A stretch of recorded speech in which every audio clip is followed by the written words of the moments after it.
So if people believe in Bitcoin, they will want to defend their network at all costs. And they will want everybody to come to their network. It's human behavior. And that's what makes these ecosystems so robust, is this does really work. Now, it depends whether you want to deal with, one particular religion, or you want to deal with spirituality as a whole, which is the whole digital asset space. And there's different ways of thinking about that. So some people are more kind of maximalist about the whole space, like this is going to take over everything, which is how I would define myself. And others are like, it's all about one thing. And don't forget, when you actually speak to these people who are in the different camps, they're actually speaking different languages. So the Bitcoin people are talking about financial inclusion, the philosophy of money, inflation, and they're talking about liberty. They're talking about things that are not part of the conversation in Ethereum in the same way, because those guys are looking at money, just the system of money. Ethereum's a system of technology, and so people talk about it in different ways. And you're even seeing this tribalism now going down to NFT level. Bored apes versus CryptoPunks versus, and again, it's defending their network and the value of their network. So it's behavior because you make money from doing it. So it's amazing. My answer to this is simply, they're not the same thing. Mm-hmm. It's like saying, an Olympic sprinter, is he competing with the javelin thrower? No. So it's the madness, this whole way this thing is framed always. It's like this space is going from $2 trillion to $200 trillion. And the share, Ethereum's share and Bitcoin's share of that space will decline. But will they be the largest by market cap? Maybe. Will Ethereum be larger than Bitcoin's market cap? Probably. Does it matter? Not at all. Does it take away from Bitcoin's perfection as a protocol and an asset and an idea? No. So then I just don't get the argument. That's the whole point.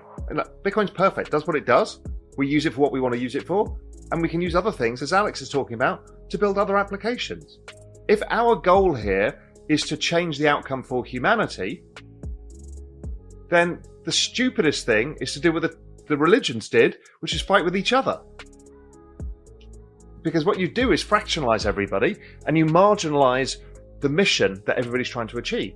It makes no sense. We can talk about philosophy, we can talk about the beauty of Bitcoin, we can talk about everything, but actually the value is provable and it's just Metcalfe's law. And because there's more people on the network of Bitcoin, it has a higher value.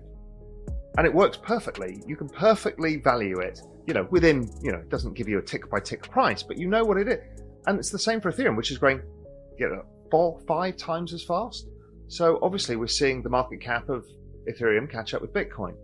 So the value is just the network. Everything else is a narrative. Now, why you choose that network, okay, that's a different thing. You might, Bitcoin's narrative might attract more people, or the way it's built might attract more people, but the real value of these things is proven out in the network effects. And it's, once you get your head around that, it's much clearer, and you worry less about thinking about, what is the inherent value, because what you're doing is you're getting 150 million crypto users around the world are actually voting in real time. Mm-hmm. They're telling you where they see the value accrue. If that's not one of the most democratic things you've ever seen in your life, it's incredible. And so we should just be open to that. This is like behavioral economics on steroids. So behavioral economics is about incentive systems.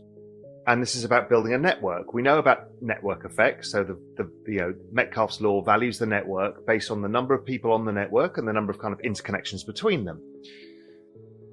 So when I first saw this, I realized that this is like a behavioral economics experiment that is perfect for humanity, because your incentive system is not a like button on Facebook or a bit of dopamine. It's money. The more people you bring onto the network and the better you defend the network, the more your stake in the network is worth. It's as simple as that. So it's fascinating because most crypto investors are not financial market investors, yet humans coalesce around exactly the same behavior everywhere. So what they've created is a risk curve. with Bitcoin being the bottom end of the risk curve, i.e. the least risky asset, and then a pre-sale token or some new DAO is at the high end of the risk curve, or some of these kind of algorithmic DeFi protocols that have yet to prove out that the algo works. So what you've got is a perfect risk curve, and it works exactly as all other markets do: credit markets, equity markets, bond markets, everything, which is the bear market, everybody sticks with the safest asset. The bull market starts establishing, people start going out to the next tier. The bull market is now cemented and recognizable and understandable, and everybody goes out the risk curve. So, everyone talks about alt seas and everything else. And it's exactly the same in credit markets. People go to the junkiest credits, private sector lending. People do it in equity markets. They go to emerging markets or small caps and, gold miners and then silver miners. And it's all the same, right? So what people are doing is saying, okay, I understand there's a trend. How can I make more money from that trend? So that's just normal. What is really interesting was Alex's point is, what is starting to fascinate me is how much alpha there is in this space. So alpha is kind of performance that is not explained by the underlying movement of the market itself.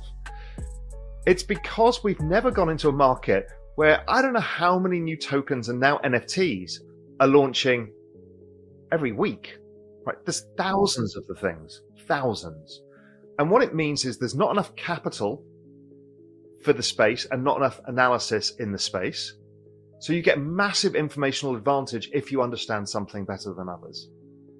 So not only do you get this kind of risk effect where, everybody can look like a hero. Right now, you can basically buy anything. You can just pick random tokens and make money, right?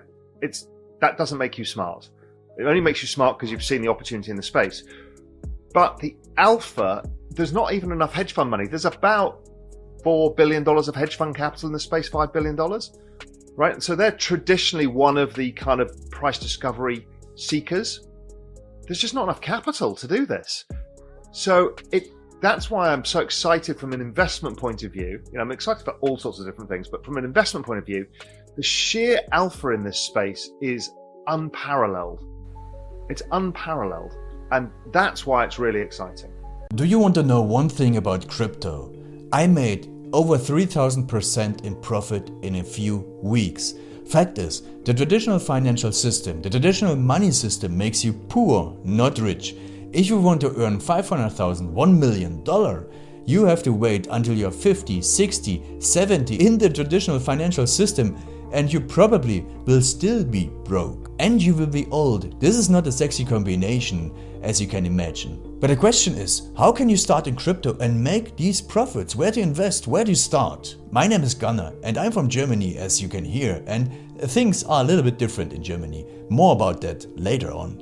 Fact is, there are lots of different cryptocurrencies. It's a gigantic universe where beginners and professionals get easily lost. But there is light at the end of the tunnel. There are 7 key steps you need to follow to become successful in this market. You have to know them, and if you fail one of them, it's literally impossible to succeed in this market. Just an example, one of the key points is your exchange, and one of the biggest are, for example, Binance and Coinbase.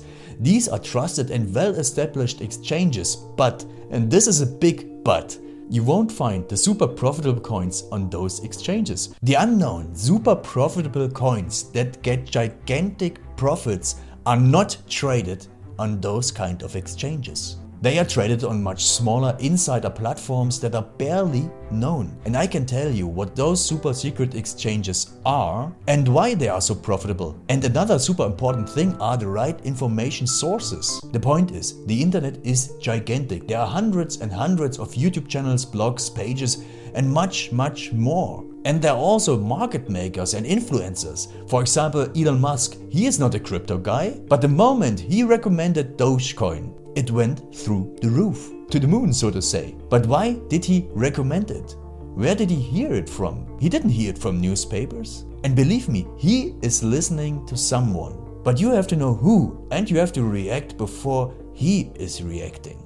This is really, really important. And these are only 2 of the 7 steps you have to follow. in order to be successful in crypto. And if you want to know all of these steps in much more detail, and if you want to have a comprehensive checklist, here's what you should do. There is a link below this video. Click on this link and you will get the opportunity to subscribe to my channel. Click on the link and you will see a video where I explain the next steps. So see you soon. Click on the link now. I'll see you there.